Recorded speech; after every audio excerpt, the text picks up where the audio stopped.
அண்மை செய்தியை பார்த்துக் கொண்டிருக்கிறோம். பிரதமர் நரேந்திர மோடி சீனாவில் அரசுமுறை சுற்றுப்பயணம் மேற்கொள்ள உள்ளதாக தகவல் வெளியாகியுள்ளது. பிரதமர் நரேந்திர மோடி சீனாவில் அரசுமுறை சுற்றுப்பயணம் மேற்கொள்ள உள்ளதாக தகவல் வெளியாகியிருக்கிறது. பிரதமர் நரேந்திர மோடி சீனாவில் அரசுமுறை சுற்றுப்பயணம் மேற்கொள்ள உள்ளதாக தகவல் வெளியாகியிருக்கிறது. சீனாவில் வருகிற ஆகஸ்ட் 31 மற்றும் செப்டம்பர் 1ஆம் தேதி ஷாங்காய் ஒத்துழைப்பு மாநாடு நடைபெற இருக்கிறது. இது தொடர்பான கூடுதல் விவரங்களோடு இணைகிறார் எமது செய்தியாளர் ராஜகுமாரன். வணக்கம் ராஜகுமாரன், உங்களிடம் இருக்கும் தகவல்களை சொல்லுங்கள். பிரதமர் நரேந்திர மோடி விரைவில் சீனாவிற்கு பயணம் மேற்கொள்ள உள்ளதாக தகவல் வெளியாகி இருக்கின்றது. சீனாவிலே ஷாங்காய் ஒத்துழைப்பு மாநாடு நடைபெற உள்ளது. அதில் இந்தியாவினுடைய பிரதிநிதியாக பிரதமர் நரேந்திர மோடி அவர்கள் பங்கேற்பார் என்று எதிர்பார்க்கப்படுகின்றது. ஏற்கனவே ஷாங்காய் ஒத்துழைப்பு மாநாடு மற்றொரு நாட்டில் நடைபெற்ற பொழுது அதில் இந்தியாவினுடைய பாதுகாப்புத்துறை அமைச்சர் பங்கேற்றிருந்தார்.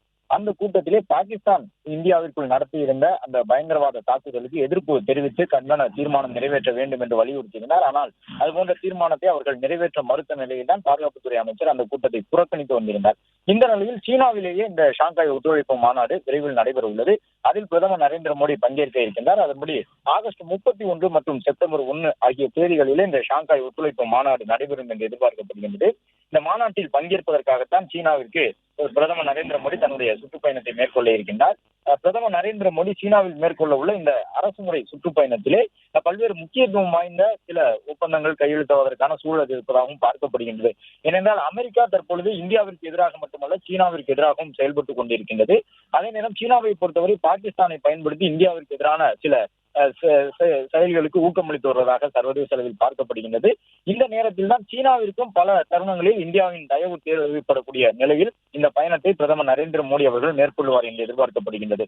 ஆகஸ்ட் 31 மற்றும் செப்டம்பர் ஆகிய தேதிகளில் பிரதமர் நரேந்திர மோடி மேற்கொள்ளக்கூடிய இந்த சீன சுற்றுப்பயணத்தின் மூலமாக இந்தியாவிற்கு சர்வதேச அளவில் சில சாதகமான நிலைப்பாடுகளை எட்டுவதற்கான ஒரு சூழல் இருப்பதாக பார்க்கப்படுகின்றது. ஏனென்றால் ஷாங்காய் ஒத்துழைப்பு மாநாட்டுக்கு கட்டுப்பட்டு பாகிஸ்தான் நடப்பதற்கான ஒரு வாய்ப்பும் இருக்கின்றது. எனவே அந்த ஒத்துழைப்பு மாநாட்டின் வாயிலாக சீனாவையும் நேரடியாக பயன்படுத்தி பாகிஸ்தானுக்கு எதிரான ஒரு அழுத்தத்தை கொடுப்பதற்கு இந்திய தரப்பில் முயற்சிகள் மேற்கொள்ளப்படும் என்று தெரிய வந்திருக்கின்றது. ஒரு வகையிலே அந்த ஷாங்காய் ஒத்துழைப்பு மாநாடு பிரதமர் நரேந்திர மோடிக்கு நேரடியாக இந்த அழைப்பை வழங்கியிருப்பதன் மூலமாக பிரதமருடைய அந்த நிர்பந்தங்களுக்கு அந்த ஷாங்காய் ஒத்துழைப்பு மாநாட்டினுடைய உறுப்பு நாடுகளும் ஆதரவு தெரிவிப்பதற்கான ஒரு சூழல் இருக்கின்றது.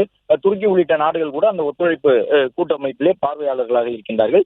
எனவே இந்த பயணத்தின் மூலமாக பிரதமர் நரேந்திர மோடி பாகிஸ்தானுக்கு எதிரான ஒரு அழுத்தத்தை உருவாக்குவதற்கு முயற்சிப்பார் எனவும், மேலும் அமெரிக்காவினுடைய தன்னிச்சையான செயல்பாட்டால் அதிபர் டிரம்பினுடைய தன்னிச்சையான முடிவுகளால் ரஷ்யா மட்டுமல்லாமல் சீனா, இந்தியா உள்ளிட்ட நாடுகள் எதிர்நோக்கி இருக்கக்கூடிய பொருளாதார சவால்களுக்கும் ஒரு தீர்வை எட்டுவதற்கான அமெரிக்க அல்லாத பிற நாடுகளுக்கு இடையே ஒரு ஒருங்கிணைப்பை ஏற்படுத்துவதற்கு பிரதமர் நரேந்திர மோடி ஒரு வாய்ப்பாக இதை பயன்படுத்திக் கொள்வார் என்றும் எதிர்பார்க்கப்படுகின்றது. பிளே ஸ்டோர் மற்றும் ஆப் ஸ்டோரில் இருந்து பாலிமர் செயலியை QR கோடு மூலம் பதிவிறக்கம் செய்யுங்கள். செய்திகளை உடனுக்குடன் பெறுங்கள்.